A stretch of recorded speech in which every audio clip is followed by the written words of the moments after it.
my name is Trinity, and if you're here, you must be here to talk about books, because that's the only reason I'm here, is to talk about some books. And in today's video, I am going to be talking about books that I think live up to the hype.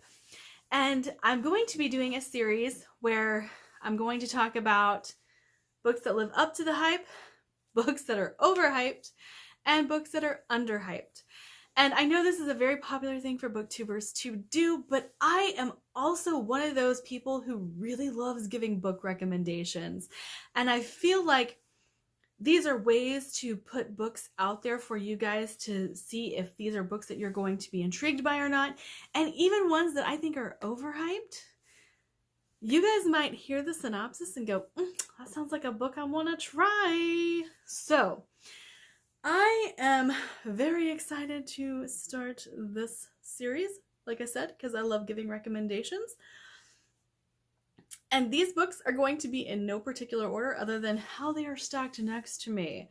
So I will be talking about a few different genres, but I do think that all of these books that I'm going to be showing you today do live up to the hype. Some of them have been my favorite books of previous years, and some of them, most of them, are fairly new releases, like in the last few years, but not all of them are new releases. And one of them I'm certain is not a new release, but it's still one of my favorite series, so I'm going to be recommending it to you. Okay, so the first one I want to talk about is Kristen Hanna's The Nightingale. This book does live up to the hype. I know that you guys have seen booktubers start talking about this and you're wondering, okay, we have another story about World War II and the Nazis. Why do we need another one? This one is actually a very gripping and compelling tale about two sisters who try to survive the war. And one of them actually ends up getting into a position where she is trying to rescue British soldiers, British pilots in particular, who have crashed and would be killed if they were found. She tries to get them over country lines so that they won't be killed and they can go home. And this book starts out, and you don't know which sister you're following, but it is an older woman, and her son is trying to convince her to move into a nursing home, and she starts to find things from her past that make her remember this time in her life. And it's very, very heartbreaking and bittersweet, but also very beautiful and very, very emotional. I cried the last 15 minutes that this book was in my hands. I cried so much because I was so overwhelmed by everything that I had just read and how the book wrapped up. But definitely, this book lives up to the hype. Okay, and I'm going to talk about a book that I've only read the first book in the series, and that's fine because I'm talking about this particular book. And that would be Malice by John Gwynne. Now, when I picked this up, I don't know that I was expecting to be blown away. I don't know that I was expecting this to be any different than any other fantasy novel I had read. Was I expecting a Brandon Sanderson, Anthony Ryan level of writing? No, I wasn't. But I had heard very good things. And so when I picked this up, I was like, okay, everybody is talking about the Faithful and the Fallen series. I need to read it. You know, it sounds like it's going to be up my alley. I don't give 5 stars to first books in a series because I hate setup novels. I hate them. They're awful. I don't like them. The main reason for that is because I'm a plot-driven reader, and most setup novels are character-based. They're setting up the world for you. They're doing a lot of world building, character building, all of that stuff, and there's not a whole lot of plot. However, I really, really enjoyed this one. This breaks so many of my pet peeves, shatters my assumptions, because I don't like a large cast of characters. I don't like books that have no plot. I don't like books that are solely character driven. I loved this. I really loved this. And I'm reading Valor now, and I'm loving it as well. So I think that this is going to be a series that I love. Now I'm ready to be soul crushed as well, because that is something that John Gwynne is also famous for. But this book definitely lives up to the hype. Okay, I'm just going to throw this out there that you're probably not going to come across a fantasy reader who doesn't throw this book into a lives up to the hype video or a favorites video, but that would be Mistborn, The Final Empire by Brandon Sanderson. Guys, this trilogy is amazing. I don't want to talk too much about it because I know you guys are thinking, okay, in the overhyped of overhyped books, this is numero uno. And there's a reason that it's overhyped. There's a reason that Sanderson is such a staple in the fantasy genre. And I just want to throw out that Brandon Sanderson in this book gives a very straightforward tale. He also creates a magic system that is easy to understand, that is based in physics. And so you have a very keen understanding of what's going on going into it if you have an understanding of how the natural world works in the first place. So it's very digestible, very easy to read, and the characters are fantastic. Sanderson's writing is amazing. And I have heard some people say that parts of this book are slow. I don't agree, but that's just me. And I really enjoy the intrigue of the novel, and that's where they say that it slows down. For me, I'm like, it amps up because I am very interested in the intrigue that's going on, but you can be aware of that if you like to. However, this is a book that is overhyped, but it definitely lives up to the hype. Okay, next on my list is actually going to be a little bit controversial because it is divisive. People either love it or they hate it. And I want to talk about it for just a second. But that would be Mexican Gothic by Silvia Moreno Garcia. And the reason people don't like it is because they don't like Gothic horror. I'm just going to throw that out there. So this is Gothic horror to the nth degree, does everything perfectly right for a Gothic horror. However, some people say that it is slow. Gothic horror is slow. It is a slow build to the horror to amp the tension. Some people say it's not scary. Gothic horror is not meant to be scary. It's meant to be creepy. And this definitely fulfills that role.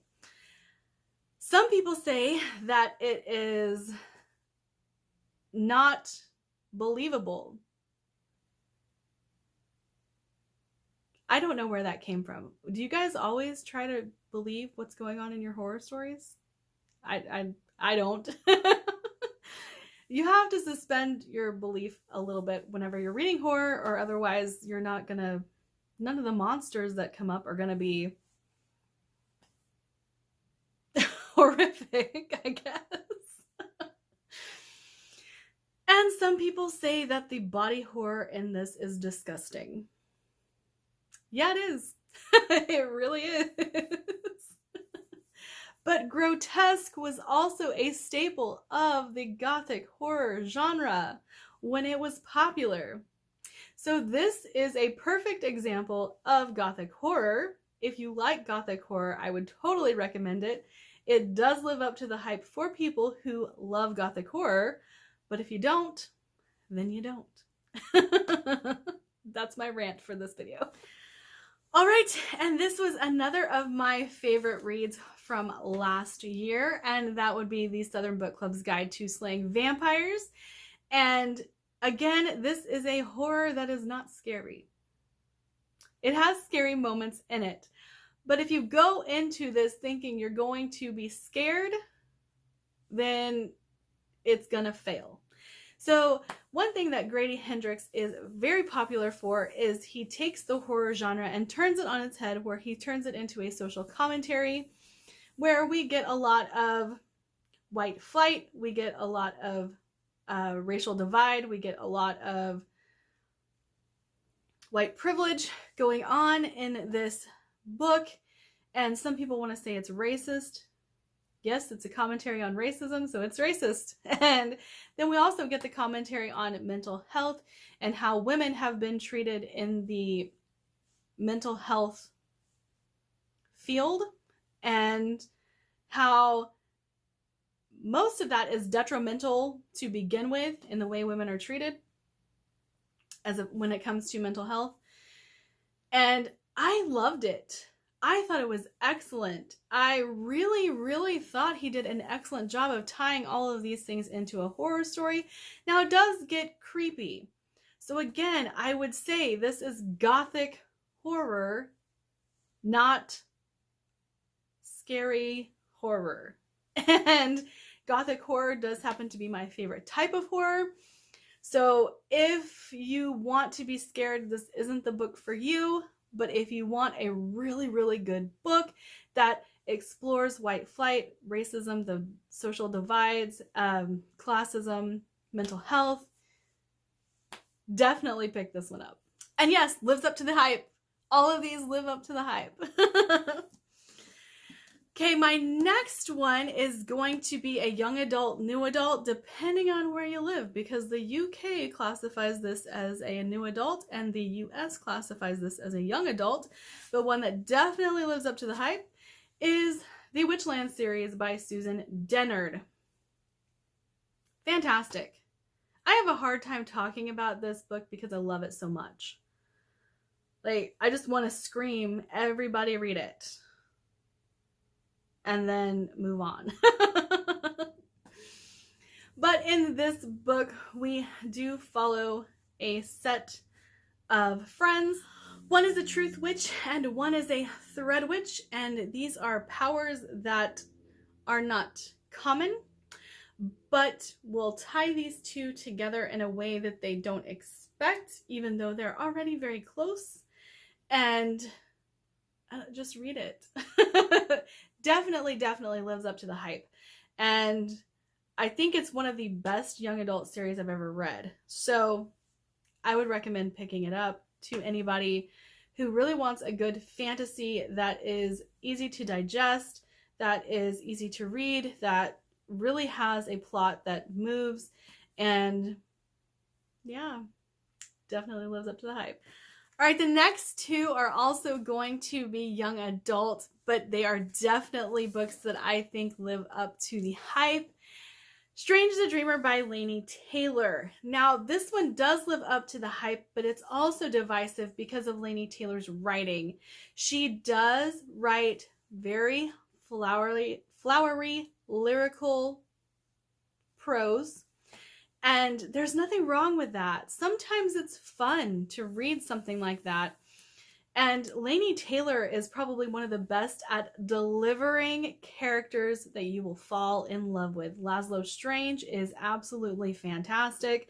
He is the most adorable, thoughtful cinnamon roll that you'll ever meet.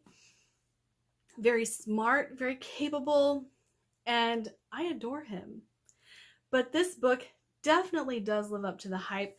Now, if you're not into the flowery writing, if you're not into the lyrical prose, then you might not like this one, but I would say go ahead and give it a try if you like good plots, because Laini Taylor, while most of her books, well, all of her books are fairly whimsical, she is actually able to hold the plot while still writing in a very lyrical and whimsical way. All right, and if you guys have been paying attention, then you're not going to be surprised by this next one at all. And that would be Leigh Bardugo's Six of Crows. I love Kaz and Inej. That's all I'm going to say. Well, I'm going to say a little bit more, but like, that's all I'm going to say about that. There is an element of edgelord to Kaz. So if you didn't like Nevernight, then you probably won't like Kaz Brekker. But this is definitely a book that lives up to the hype. It's very fast paced. It is very much a plot-driven story, but it is also very good. And you do get to know the characters in this story, but they get the greatest exposition in Crooked Kingdom.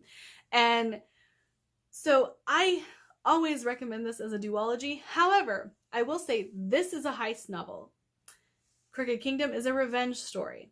So they're written in very different ways, but the stories do blend well together. And when you read one without the other, you are missing out.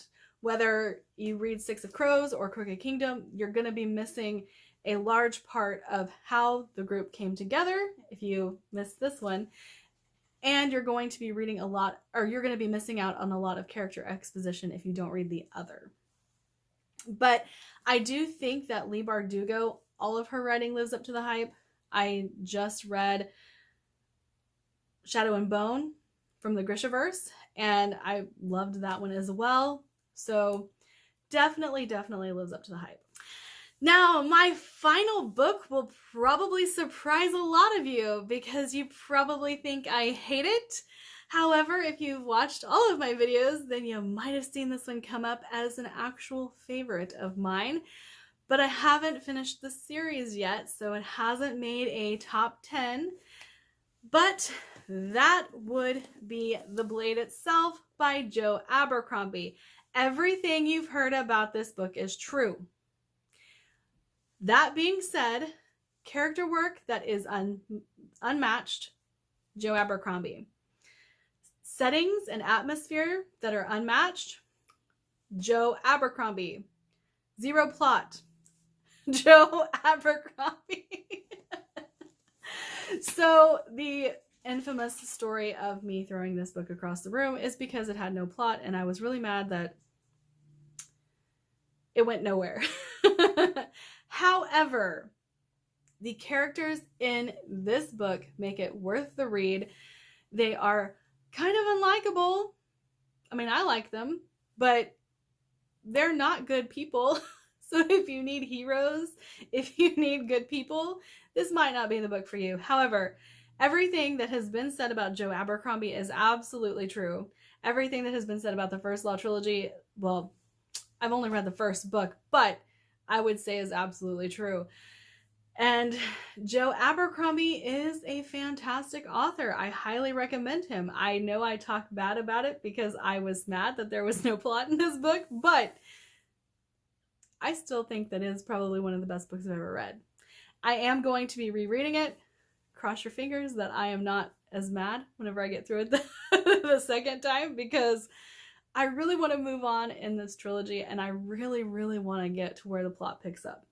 All right, that is it for my books that live up to the hype video. I hope you enjoyed your time with me. Let me know what you think about these books. Do you still think that they're overhyped, or is there a book that you think is overhyped but still worth the hype? Let me know. Like, subscribe, do all the fun things, and I'll see you in my next video. Bye!